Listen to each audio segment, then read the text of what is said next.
you're standing at the edge of a riverbank, 70,000 years ago. No language, no flowers, no chocolates, just you and someone across the water who makes your heart do something it has never done before. Your chest tightens, your hands sweat. Your brain floods with something warm and overwhelming and completely outside your control. You don't know what it is. You just know you need to be near that person. 70,000 years ago, the first heartbreak, the first love. Scientists now know that what you're feeling in that moment is a cocktail of three ancient brain chemicals: dopamine, oxytocin, and vasopressin firing in patterns that haven't changed in hundreds of thousands of years. The same chemicals, the same feeling, from the first human who ever felt it to every person alive on Earth today. But here's the part that changes everything. Genesis 2 didn't just describe love, it described exactly why love exists thousands of years before neuroscience had a single answer. Let's start with what science actually knows about love, because the findings are stranger and more ancient than most people expect. In 1992, a team of neuroscientists made a discovery that had nothing to do with humans at all. They were studying prairie voles, small, unremarkable rodents from the American Midwest. They found something genuinely strange. When researchers blocked a hormone called oxytocin in female prairie voles, the animals completely failed to form bonds with their mates. No attachment, no loyalty, no love, just two animals living next to each other with nothing holding them together. Block oxytocin, remove love, that simple. But when they restored the oxytocin, the bond returned instantly.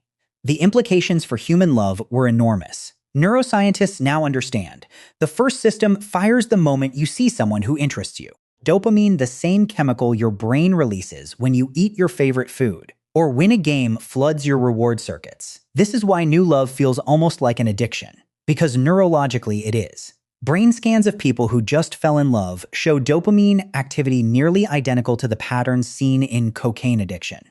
Same circuits, same intensity, same compulsive need to be near the source. New love, cocaine addiction, same brain pattern. As the dopamine surge stabilizes, the second system takes over. Oxytocin, the so-called love hormone, begins binding partners together at a deeper, quieter level. This is the chemical that makes you feel calm and safe in someone's presence. Warm, secure, like you belong exactly where you are. And here's something remarkable about oxytocin. The same oxytocin circuits that originally evolved to bind a mother her newborn were, over millions of years of evolution, repurposed to bind adult partners to one another. Forbes. Romantic love is essentially the ancient mother-infant bond, pointed in a new direction. The third system is the one that keeps love alive decades after the dopamine has faded. Vasopressin drives long-term loyalty, protectiveness, and commitment.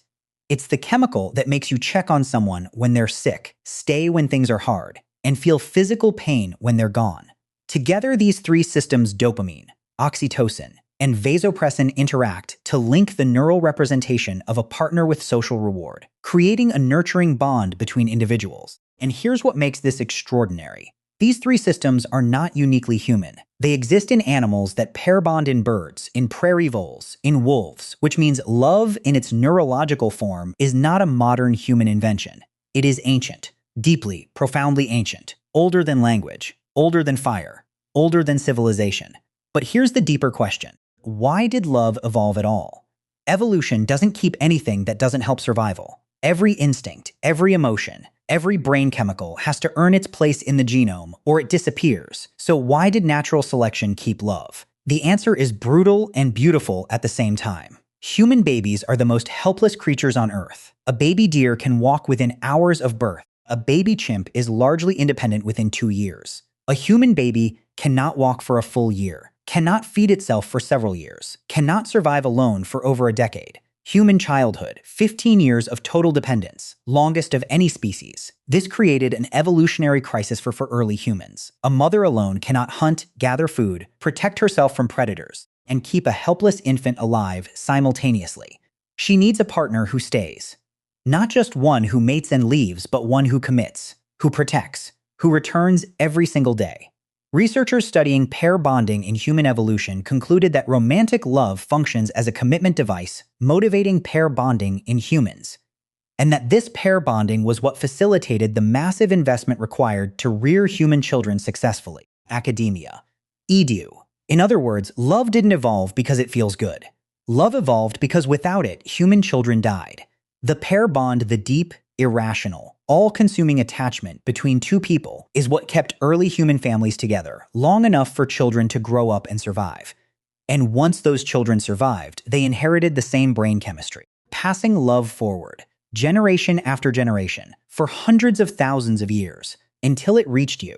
Now, did ancient humans actually experience love the way we do today? Or was it just biology cold, mechanical pair bonding with no real feeling behind it? The archaeological evidence suggests something far more interesting. In 2007, archaeologists in Italy discovered what became known as the Lovers of Valdaro, two human skeletons, buried together approximately 6,000 years ago. They were found face to face, arms wrapped around each other, legs intertwined, deliberately buried that way by people who clearly understood what the two individuals had meant to each other. 6,000 years ago, face to face, still holding on. But the evidence goes back much further. Neanderthals, our closest ancient relatives, who lived up to 400,000 years ago, show clear evidence of caring for injured and elderly members of their group who could no longer contribute to survival. One famous example, a Neanderthal skeleton found in Shanidar Cave in Iraq, showed severe injuries: a withered arm, a damaged eye socket, arthritis throughout the body. This individual could not have hunted, could not have gathered food, could not have defended the group, yet he lived for decades after these injuries, cared for, fed, and protected by others who chose to keep him alive. That is not just biology. That is love in its oldest form, the decision to care for someone simply because they matter. The oldest human emotion, written in bone. Now let's open Genesis. Chapter 2, verse 18. God says, "It is not good for man to be alone." 4 words that contain an entire evolutionary theory. Not good to be alone, not just emotionally uncomfortable, not just lonely.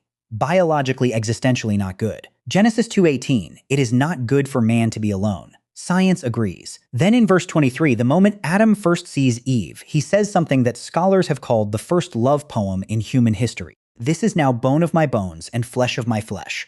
Bone of my bones. Notice the language. Not "this is useful to me." Not "this will help me survive." Bone of my bones, a declaration of profound connection, of recognition, of belonging.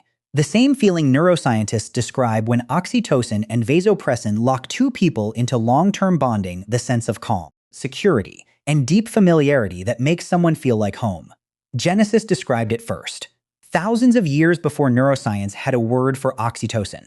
Thousands of years before anyone understood pair bonding or evolutionary psychology. An ancient text simply said, "It is not good to be alone," and built an entire account of human origin around the idea that love, not survival, not food, not fire, is what makes us fully human.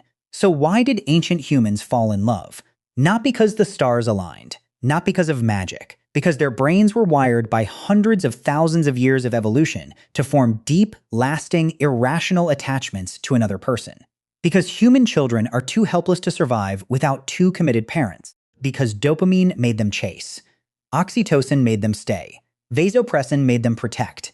And because somewhere in the African wilderness, 70,000 years ago, a brain that had never heard the word love felt something it had no name for, and chose to stay anyway. The Lovers of Valdaro are still holding each other. 6,000 years later, face to face, the Neanderthal in Shanidar Cave was cared for until the very end, by people who had no obligation to keep him alive except love. And Genesis, written thousands of years before neuroscience, before brain scans, before oxytocin was ever named, simply said, "It is not good to be alone."